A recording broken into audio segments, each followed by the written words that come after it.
Je me fais tellement chier pendant le confinement que je me suis amusé à faire plein de voitures en Lego, genre celle-là. Je l'appelais Atlas. Bonsoir à tous, ici Philip, et vous savez, depuis qu'on est en confinement, je me fais un petit peu chier. Sans blague. Et donc je me suis amusé à aller chercher plein de trucs sur internet histoire de passer le temps. Et même si je suis tombé sur des trucs vraiment bizarres,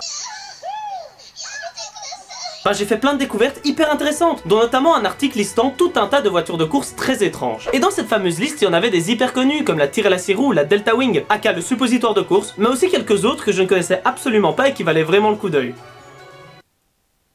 Et du coup, j'ai décidé d'en choisir deux qui sont vraiment bizarres, mais à leur façon. L'une est vraiment louche au niveau du design, et l'autre est vraiment louche au niveau de la mécanique, comme ça c'est équilibré. Allez, arrêtons de parler dans le vent et commençons par...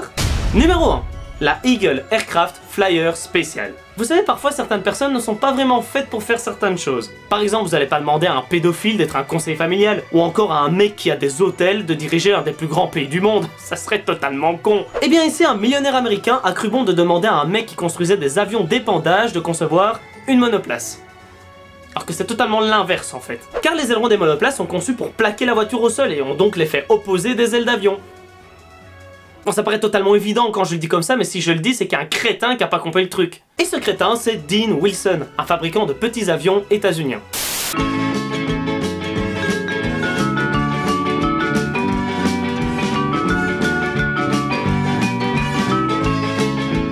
Et en 1982, ce cher auto-entrepreneur se fait approcher par le millionnaire Joe Turling, qui lui propose de créer une voiture pour l'Indy 500, la course sur ovale la plus prestigieuse de la planète. Pourquoi Joe Turling a choisi Dean Wilson et pas un autre ? Et donc ce bon vieux Wilson accepte le marché. Alors qu'il connaît absolument rien en bagnole. Notre cher ami se met alors au travail. Mais plutôt que de créer une voiture exploitant l'effet de sol, c'est-à-dire un phénomène de succion aérodynamique qui plaque littéralement la voiture au sol et qui était exploité par la quasi-totalité des autres concurrents, notre brave Wilson décide de fabriquer un monstre dépourvu d'ailerons et qui utilise, selon ses dires, l'effet de l'air. Et plutôt que de remettre en question sa logique de merde, Wilson engage Kenny Hamilton, rien à voir avec Lewis, un pilote habitué aux courses sur ovale. De terre battue.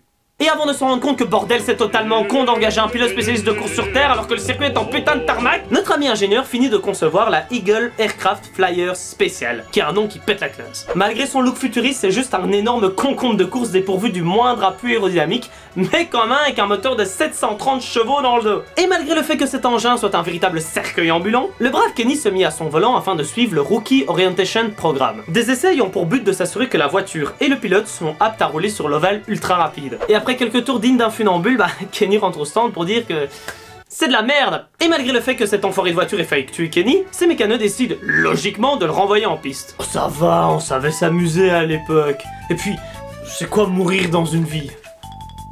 Mais Kenny rentre rapidement au stand après avoir miraculeusement évité le mur suite à un tête-à-queue. Il explique encore à son équipe que la voiture est une horrible merde inconduisible et qu'il ne veut plus jamais mettre sa vie en danger au volant de ce truc. Et c'est la dernière fois que l'on revit l'Eagle Aircraft Flyer Special en piste.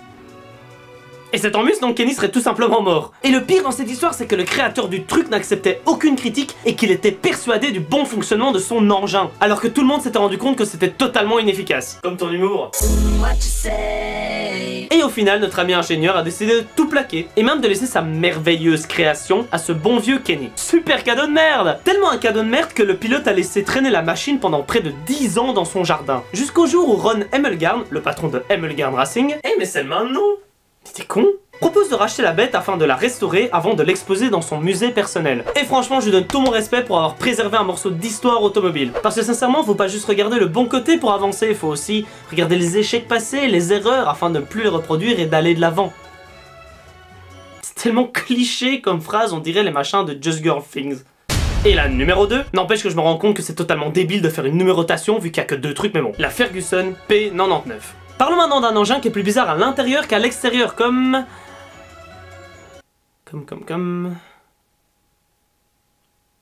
Bref, un beau jour, Harry Ferguson... Bon ok, j'arrête de faire des montages de merde et je remets les vraies têtes. Bref, un beau jour, Harry Ferguson, un homme d'affaires à la tête d'une grosse société qui fabrique des tracteurs, s'est dit dans son salon « J'ai envie de promouvoir mon entreprise de tracteurs. » Et si on crée des Formule 1 ? Mais c'est complètement con. Et malgré cette logique commerciale totalement what the fuck, des ingénieurs se sont mis au travail et nous ont pondu en 1961 la belle P99. Et même si elle a un châssis très classique, c'est plutôt au niveau de la mécanique que les choses deviennent un petit peu plus fofolles. La voiture était en effet dotée d'un système de freinage anti-blocage et de 4 roues motrices. Deux choses totalement novatrices pour l'époque et d'autant plus étonnant que c'est une entreprise de tracteurs à la base. Et tu peux effacer tout de suite ton commentaire qui dit que oui, Lamborghini c'était aussi une société qui faisait des tracteurs au départ. Parce qu'ici on parle de Formule 1 et que Lamborghini n'a jamais eu d'écurie officielle de Formule 1. Ils ont juste créé des moteurs entre 1989 et 1993.